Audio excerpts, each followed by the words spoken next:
Ahoy, ahoy! Are you kidding me?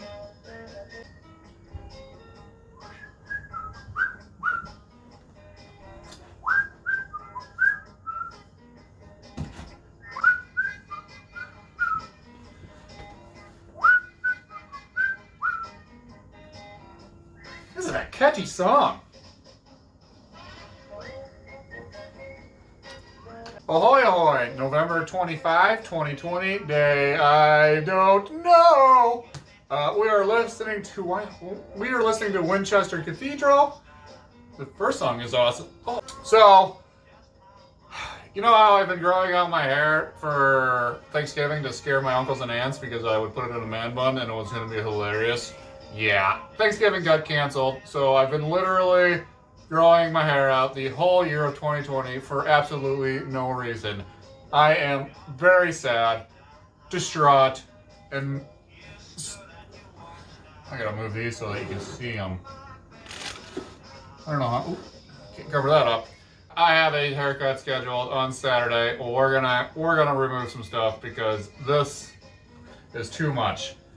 We are going to talk about 5 random books. Like a couple months ago when I made a book club book reviews video, it's just gonna be like the same thing. We're gonna go over 5 books that I read as a maintenance technician when I was 21 years old.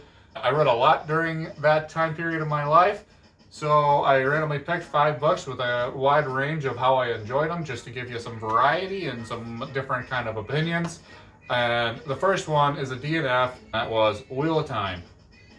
What was the first one called? By Robert Jordan. This is the 3rd time I've made this video, and this is the 3rd time I've had this issue that I don't remember what the first one was called. I got about a third of the way through. I stopped reading. It was not entertaining. The issue with this book was because I had just finished Game of Thrones. I was on the Game of Thrones train. That's all I thought about. I finished Dance of Dragons, and then the next day I picked this book up. It was not Game of Thrones, so it gave me a bad taste in my mouth. So it's really not Wheel of Time's fault that I didn't like it. It was 100% my fault. I will not pick it up again because there's just too many books in the series. It's too much of an investment of my time, and I've already invested my time into Brandon Sanderson's world, which I do not regret at all. Second book is Woman on a Train. It is a book that was given to me by my friend. She said she didn't like it, so she gave it to me, which, I don't know, that wasn't very nice of her now that I think about it. But anyways, I did not enjoy it. I got 1/5 of the way through. I told her who I thought was the murderer or the suspect, and lo and behold, when I finished this book, I was correct. And so that's how predictable this book is. If you enjoy a book about a woman that's on a train, majority of it, you're gonna love this one. I don't want my books where the woman's on a train 90% of the time. I did not care for the main character. The story was kind of bland. The mystery was not interesting. The main character is an alcoholic. She stalks people. She rides trains. She doesn't have a job. She's easily the worst character in the book, and that's the one that you have to follow around. I discovered the other day they made a movie on this book. I'm sure that movie is awful. And yeah, I gave it a 2.3 out of 5. Best ignore this one. The next one is The Woods by Harlan Coben. This is the first book I ever recommended to a complete stranger. I was on vacation in Minnesota fishing during the summer, and I was carrying around a 900-page book called The Wise Man's Fears, and I was walking on the dock with this big junk of a thing, and a stranger, also, we pass each other on the dock, and she was also holding a book, and she was 60 plus years old, and she's like, hey, what's that book? And I was like, it's The Wise Man's Fears. It's number 2 in this awesome series. And she's like, oh, would you recommend that to me? And I was like, no. But one book I do recommend to you is The Woods by Harlan Coben. I had just finished that book, and I enjoyed it. The deal with this book is it sticks with you. This was one of the very first mysteries or thrillers I had read, so I was not prepared for the reveal at the end. And when it was revealed, I was like, what?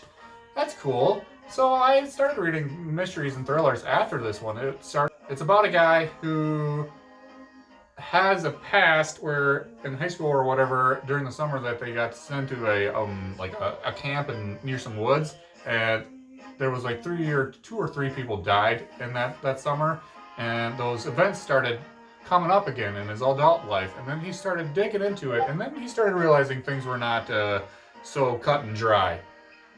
Is that a saying? Cut and dry? Why is that a saying? Cut and dry. What does that make? Why does that make sense? I bet I just made it up. Anyways, yeah, I gave that a 3.7 out of 5. The next one is Room by, who wrote this? Emma something. Room is, when I was looking for books to read, I didn't have BookTube back then, so I had to find my own way to find out what book to read next, because it's hard not getting recommendations. So I went on the Google thing, and I was like, books that are becoming movies next year. And I read quite a few books that way.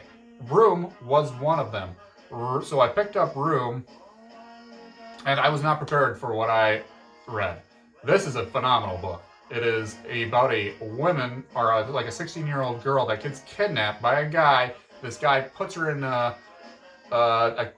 shed in his backyard, and they have a kid together, and this kid is raised in the shed from birth to when he was about 5 years old, and that is his world, is this shed. The guy never lets this woman leave or the kid leave. They are just stuck in this little like 9x9 shed, and it is so interesting. The book is written from the point of view of the boy, so he says things that are so naive, like you pick up on them, and you're in shock, but this kid has no idea what's actually going on. And it's, if you haven't read this book, I highly recommend it. If you haven't watched the movie, I highly recommend it. The movie and the book are different, but in a good way. The next one of my all-time favorite books of all time, is The Martian by Andy Weir. Or is that the guy that wrote I'm Thinking About Ending Things? I don't know. Hopefully I'm right on one of those books. If you haven't read this book, please do yourself a favor and read this book. This is about a crew that goes up to Mars to take some samples and just do a little scientific work.